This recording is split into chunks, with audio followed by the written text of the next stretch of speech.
Hello everybody, welcome to Different Media. My name's Forrest Stevens. Today I'm going to be reviewing and talking about this battery. This is by Ampere Time. This is their 50 amp hour 12 volt battery, and it's a lithium iron phosphate battery.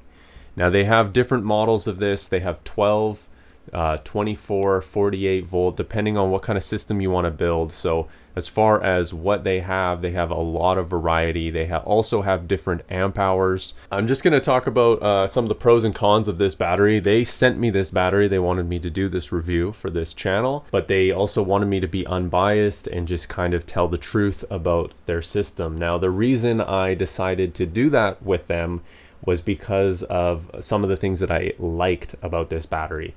One of them being the price point. It's extremely low for the value that you get out of this, and it directly competes with AGM lead acid batteries, which is really nice because lithium has always been historically much more expensive.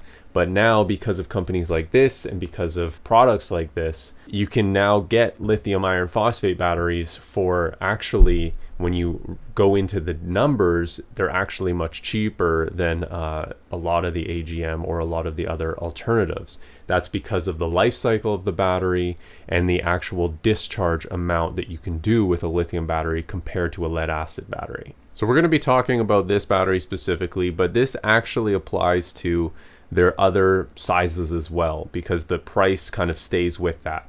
But this battery costs $225, and an AGM battery that is 100 amp hours, so essentially double the capacity of this, in numbers at least, is roughly, I've been finding online, about $300. So an extra $75, and you would say, okay, so that's double the capacity, but it's not actually. When you use an AGM battery properly, you're only actually able to discharge it about 60% of the capacity. So a 100 amp hour battery, you're actually only able to use 60 amp hours of that without seriously damaging and starting to damage those cells and degrading your battery very, very quickly. So you're paying $75 more for only 10 amp hours more.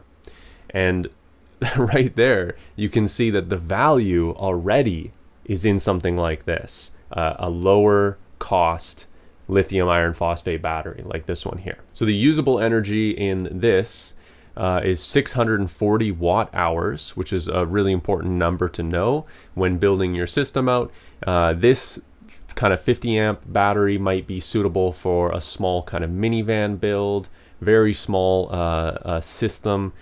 You could also hook this up to some lawn maintenance kind of equipment. Now let's also talk about the lifespan of these batteries. This is rated for 4,000 full life cycles of 50 amp hours being drawn out and recharged. And a AGM of about 100 amp hours, typically, you know, they vary quite a bit, but it's around 200 to 500 cycles. I mean, these are really rough numbers here, but you can get essentially 8 times the amount of life in something like this than you can with an AGM that you're actually going to be pretty much paying the same amount for, if not more, and you get a lot less of a life cycle. So that's the importance about this. The other thing you can do is you can turn it, you can flip it around like I'm doing, and it's not going to cause an issue. So you can fit it in different compartments better, and honestly, it's just a newer, better technology. And because of companies like Ampere, you're able to get it at a lower price point, which is huge for so many of us. The warranty of this, another reason why I thought this was a good product, was the warranty is 5 years. There's more technology in this than a lead acid battery. There's actually a BMS, which is a battery management system, that's going to be in the top here, and that sort of communicates between the cells, and also will communicate sort of the electricity coming in and different temperatures. Now there is a high temperature sensor in this, but one of the cons, and there really aren't many, of this battery is that there is no low temperature sensor. So what that means is there isn't an automatic shut off if the temperature, the ambient temperature around this battery gets below a certain degrees. Hopefully you have a temperature sensor on your charger, whether that's a solar charge controller or whatever, so that it knows not to put more electricity in this because the cells are actually too cold. So this needs a little bit, it depends on your location. If you're in the Canadian winter, this might be a challenge for you to keep the batteries above 0 degrees. But essentially, you don't want to be charging lithium, or at least these cells here, at the charging temperature. The optimal charging temperature is 0 to 50 degrees Celsius, and the discharge temperature, I believe, is negative 20 degrees Celsius to 50 degrees Celsius, I believe. I might have to double check on that. 60 degrees. Okay, so the discharge, you get an extra 60 or an extra 10 degrees on that, 60 degrees. So negative 20 to 60 degrees if you're just using the battery to power electronics. But if you're charging it, once again, and you need to have that above 0 degrees Celsius, and there is no automatic shutoff. So you could potentially damage something if you were using this in very cold climates without the proper sensors and settings on your charger. So very easy to navigate around that. It's just important to know that. And I would say that's really the only downside of this specific battery that they make. One thing I do like about this battery is the terminals are, they seem to be, high quality, simple, good terminals. No real issues with them. The bolts it comes with maybe are a little small for connecting, everything to it, but you usually end up going to bus bars and fuse boxes and stuff like that anyway. So not really a big deal. The battery is extremely light. That's the other thing, when you're dealing with building out a van, weight is a big concern, and these batteries are very, very light. This battery here weighs 11.57 pounds. Whereas a 100 amp hour lead acid battery weighs upwards of 64 pounds. So that's a huge weight difference, and just a huge accessibility difference as well. You can place this somewhere compact and kind of grab it out easily, whereas a big battery, you're going to have to really know where you're placing it and be able to access it and pull it out. The size is also different. This is a compact, small design. You're going to get into bigger batteries with the AGM. Just for one, I think that lithium iron phosphate batteries are just such a better alternative compared to lead acid batteries.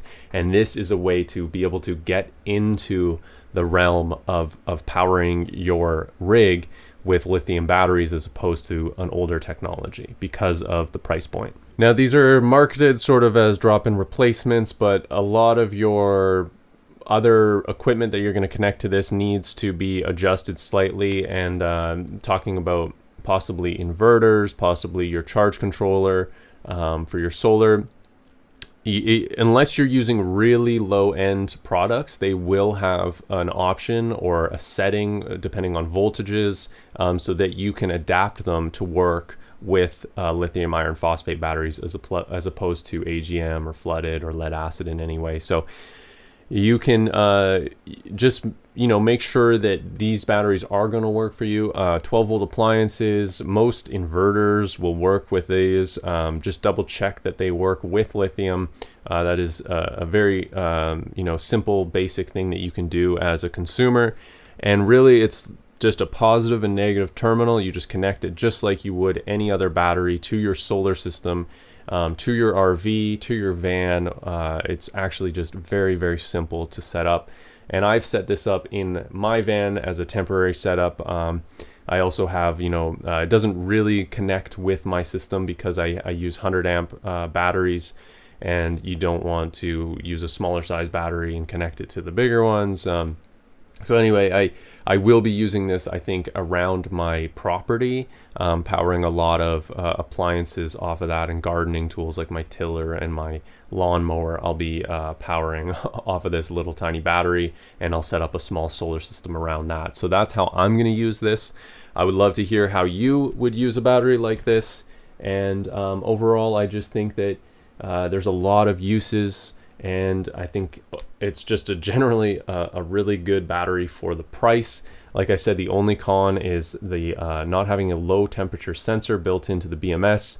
That can be just mitigated with a little bit of common sense and possibly some settings on your equipment. If you're interested in checking out the products that Ampere has, there are some links in the description.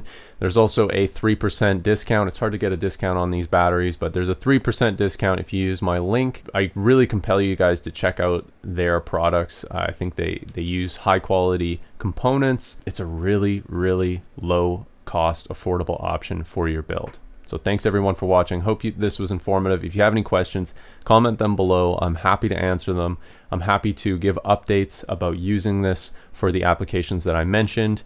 And I would love to hear how your experience goes using an Ampere battery as well. Thanks everyone for watching. So here are some real usage scenarios of Ampere's batteries being used for off-grid cabins, remote off-grid capabilities, and little cabins and RVs and all sorts of things these batteries can be used for, and they provide great quality and all of that.